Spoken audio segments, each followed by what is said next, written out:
이번 5장 대요수와 소요수 편에서는 남성 추리도에서 대요수를 혼화해 소요수를 유화에 기명한 배경과 이 두 강 사이의 동경을 표시한 배경에 대해서 분석하였습니다. 황상의 추리도는 현 난하를 요수라고 적은 한편으로 현 유화와 혼화를 각각 소요수와 대요수로 적었습니다. 추리도에서 소요수는 확인이 되나 대요수는 숫자 앞에 글자가 탈락되어 확인이 되지 않는데 추리도를 저번으로 한 여지도에서 혼화를 대요수로 적고 있음이 확인이 되어서 추리도에서 탈락된 글자가 대요임을 알 수 있습니다. 추리도의 대요수, 소요수 표시에 있어서 또한 주목되는 점은 유화를 소요수로, 혼화를 대요수로 기명한 점 외에 이 두 강의 사이에 동경을 표시하고 있는 점입니다. 물론 실제 동경은 이 두 강 사이가 아니라 태자하의 남쪽 연안에 위치했습니다. 그렇다면 추리도는 왜 이렇게 표시하고 있는 것일까요? 대요수와 소요수의 개념은 대체로 한서지리지에 처음 등장합니다. 구체적으로 전한이 조선과 그 거수 지역에 이치하고 설치한 요동군과 현도군에서 각각 대요수와 소요수가 처음 언급되었습니다.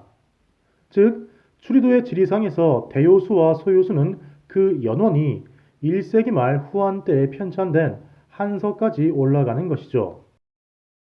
그런데 추리도가 대요수를 혼화해 소요수를 유화에 기명하고 실제로는 태자 남쪽에 위치했던 동경과 몇몇 주를 이 대요수와 소요수 사이에 표시하고 있는 까닭은 북송이 1044년에 편찬한 무경총유의 북번지리에 그 근거를 두고 있습니다. 추리도의 대요수와 소요수 전말이 대략 이와 같으므로 불가피하게 한서지리지부터 무경총요 북번지리까지 대요수와 소요수 그리고 이에 딸린 대량수의 기술 내용을 서순으로 찬찬히 살펴보겠습니다.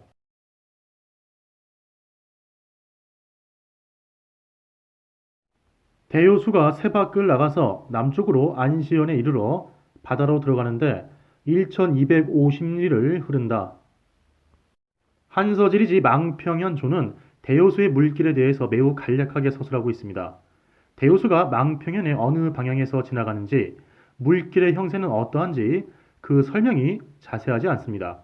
다만 남쪽으로 안시현에 이르러서 바다에 들어간다고만 적고 있습니다. 요산에서 요수가 나오는데 서남쪽으로 요대현에 이르러서 대요수로 들어간다. 한서지리지에는 소요수는 언급되어 있지 않고 대요수와 요수만 등장합니다. 그런데 후한서 궁국지에서는 망평현과 요양현 등에서 대요수와 요수에 대한 주석이 없고 단지 현도군 고구려현 조에서 한서와 동일하게 요산에서 요수가 나온다고 짤막하게 요수를 언급하고 있는데 여기서 곽박이 이 요수에 대해서 소요수라고 주석을 하고 있어서 한서지리지 현도군 고구려현조에 그 요수가 훗날에 소요수로 불리는 하천임이 확인됩니다. 서남쪽으로 흘러서 대요수에 들어간다 하였으니 소요수는 대요수의 왼쪽에 있는 강이고 위에서 보면 오른쪽에 있는 강이며 동쪽에서 발원한 강임을 알 수 있습니다. 대량수가 서남쪽으로 요양현에 이르러서 요수로 들어간다. 대량수는 요양현에서 소요수로 들어가는데 한서지리지 요동군의 속천 기술은 대체로 서부 도의에서 동부 도의로 즉 서쪽에서 동쪽으로 열거되어 있습니다. 요양현은 요대현 다음에 언급되므로 요양현이 대체로 요대현의 동쪽에 위치함을 추정할 수 있습니다. 요대현은 소요수가 대요수로 들어가는 곳이므로 대량수는 소요수보다 동남쪽에 위치함을 추정할 수 있습니다.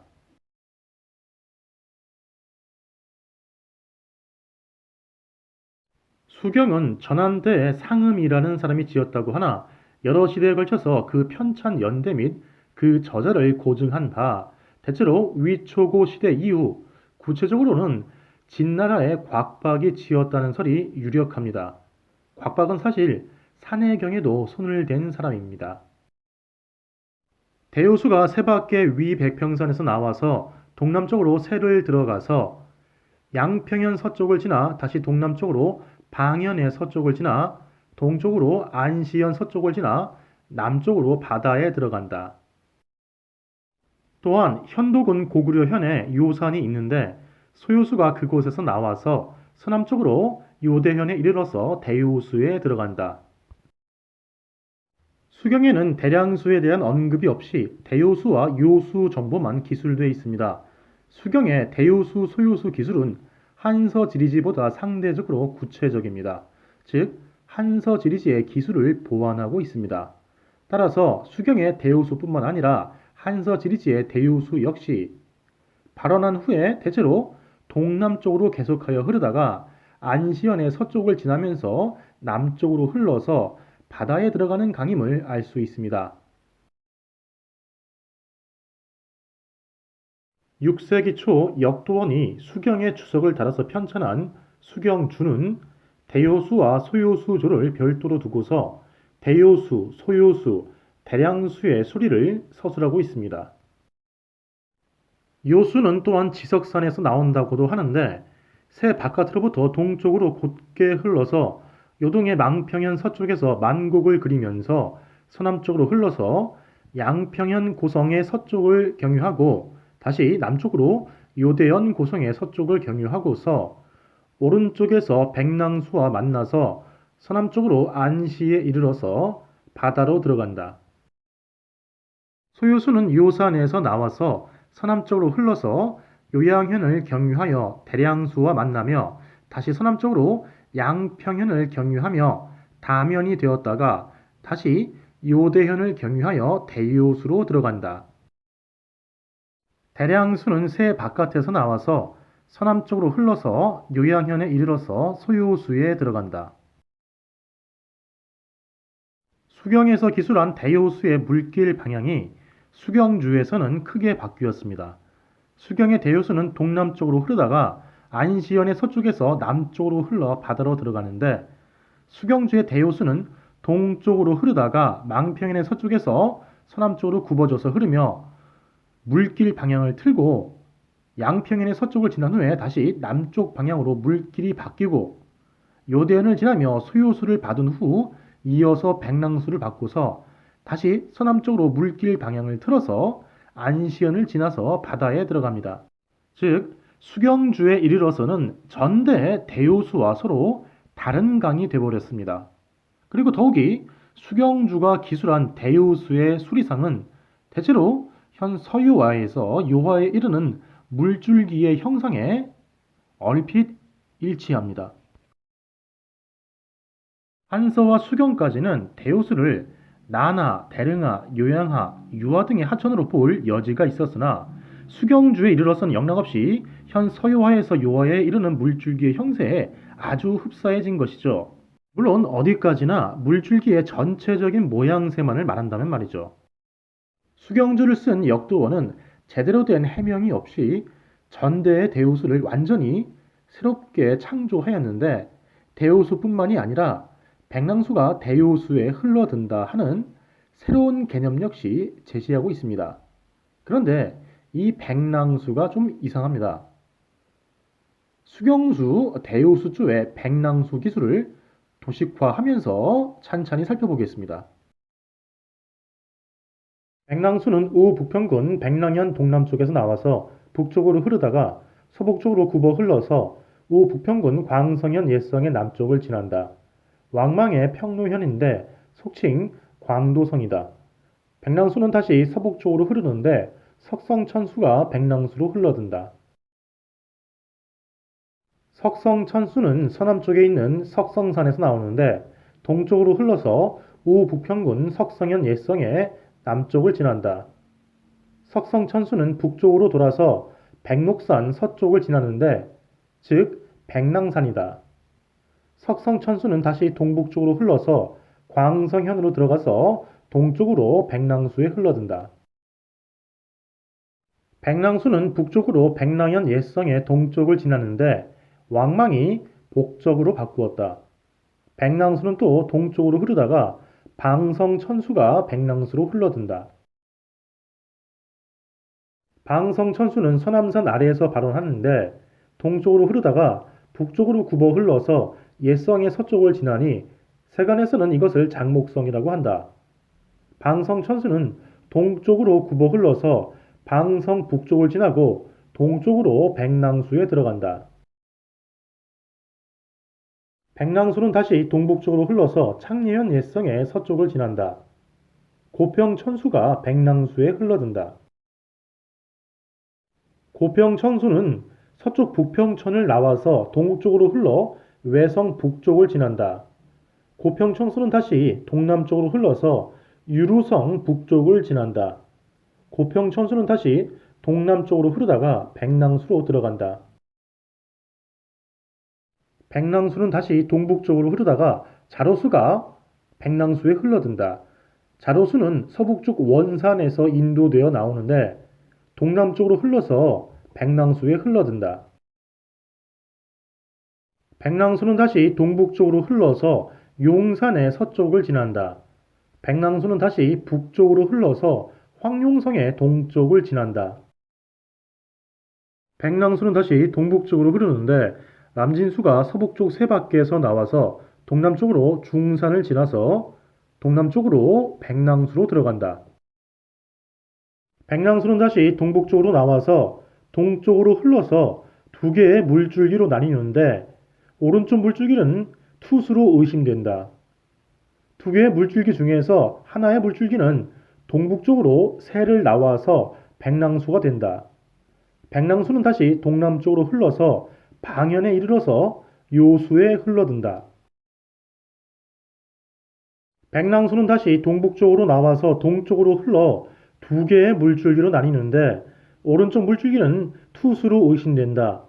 투수는 서남쪽으로 산을 돌아서 예성의 서쪽을 지나는데 세간에서는 이를 하련성이라고 하며 이것이 혹시 임투현 예성이 아닌가 의심된다.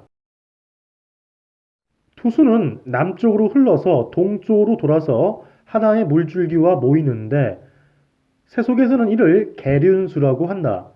계륜수는 또한 서남쪽으로 흘러서 투수로 들어간다. 투수는 다시 동남쪽으로 흘러서 예성의 동쪽을 지나는데 세속에서는 이를 열하성이라고 한다.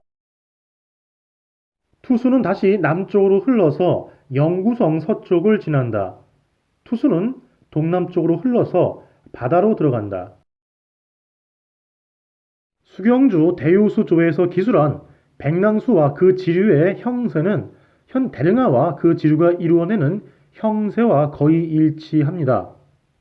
그런데 백랑수가 황룡성과 남진수를 지나서 두 개의 물줄기로 나뉜 후에 그 왼쪽에서 동북쪽으로 흐르다가 다시 동남쪽으로 흘러서 방현에 이르러서 대요수에 들어간다고 한 기술은 실제 대릉하의 수리상에 전혀 맞지가 않습니다. 망우하와 유하의 수원지가 매우 가까운 것에서 서로 연결되어 있다고 착각했을 여지는 있습니다. 그러나 이러한 착각은 오히려 망우와 이후의 지리 및 수리 정보에 수경주의 저자 역도원이 무지했음을 나타냅니다. 오른쪽 물줄기인 투수와 투수에 흘러드는 계륜수의 형세는 망우와 이후에 현 대릉하의 물줄기 모양 그리고 이 대릉하에 흘러드는 세하의 물줄기 모양에 일치합니다. 그런데 역도원은 거듭하여서 그 수명에 대해서 투수로 의심된다, 계륜수로 의심된다 라고 적었습니다. 이는 역도원이 이들 물줄기의 실제 명칭에 무지했거나 본래 다른 명칭을 지녔는데 투수와 계륜수로 지칭하고자 하는 의도가 있었다고 볼 수 있습니다. 사실 역사적으로 백랑수는 현 대릉하를 가리키는 수명이 아니었습니다. 문헌과 고지도에서 백랑수는 현 대릉하가 아니라 다른 지역에서 대체로 총 3곳으로 관찰됩니다. 현 난하의 최상류, 그리고 현 조백하의 중하류, 그리고 현 난하의 중하류에서 난하로 흘러드는 지류 가운데에서 승덕시 흥룡현에서 발원하여서 그 지역을 거쳐서 난하로 들어가는 유화가 그것입니다. 즉 6세기 초 북이 사람인 역도원은 어떤 이유에서 이들 중 어느 곳에 있었던 백랑수를 현 대릉하에 덧씌운 것인데 이 문제는 매우 복잡하고 논쟁적이어서 여기서 깊이 다룰 수는 없습니다. 어찌됐든 수경수, 대우수조는 투수가 영구성의 서쪽을 지나서 동남쪽으로 바다로 들어간다고 했습니다. 그런데 수경주에서 백랑수가 동북쪽으로 흐르다가 동남쪽으로 흘러서 방현에 이르러서 대요수로 들어간다고 한 기술이 말이 안 되니까 대신에 투수가 흘러든다고 한 바다를 요수로 해석하고서 현 대릉하가 6세기 역도원이 살았던 시대에는 현 요하로 흘러들었다고 해석하거나 이렇게 실제로 주장하는 사람들이 생각보다 많이 있습니다. 한편 백랑수의 왼쪽 물길, 즉 대체로 현 망우하에 해당하는 물길이 동북쪽에서 동남쪽으로 흘러서 요하에 들어간다고 한 수경주 대요수 기술을 근거하여서 대릉하와 요하의 물길을 연결한 고지도 역시 존재합니다.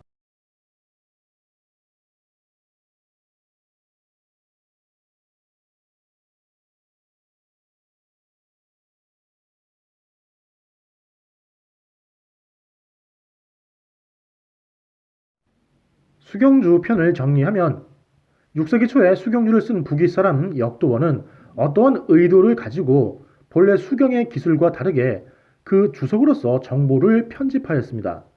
본래 다른 지역에 있는 다른 강의 이름이었던 백랑수를 현 대릉하에 가져다 붙이고 그 강이 대요수에 흘러든다고 하여서 전례가 없는 새로운 수리관념을 창조하였고 대요수 기술에 있어서는 전대 주요 문헌의 기술 정보와 정반대의 물길 방향을 제시하여서 역시 새로운 대요수를 창조하면서 현 서유화에서 요하에 이르는 물줄기에 대요수를 지정하고자 하였습니다. 역도원이 수경주로서 행한 작업으로 인하여서 실제의 물줄기에 대한 왜곡된 정보가 후대에 관념화되었고 또한 현 요하를 대요수로 보는 인식이 고착화됩니다. 그런데 이러한 수경주의 대요수 인식은 통전에 이르러서 다시 한 번 더 비틀어집니다.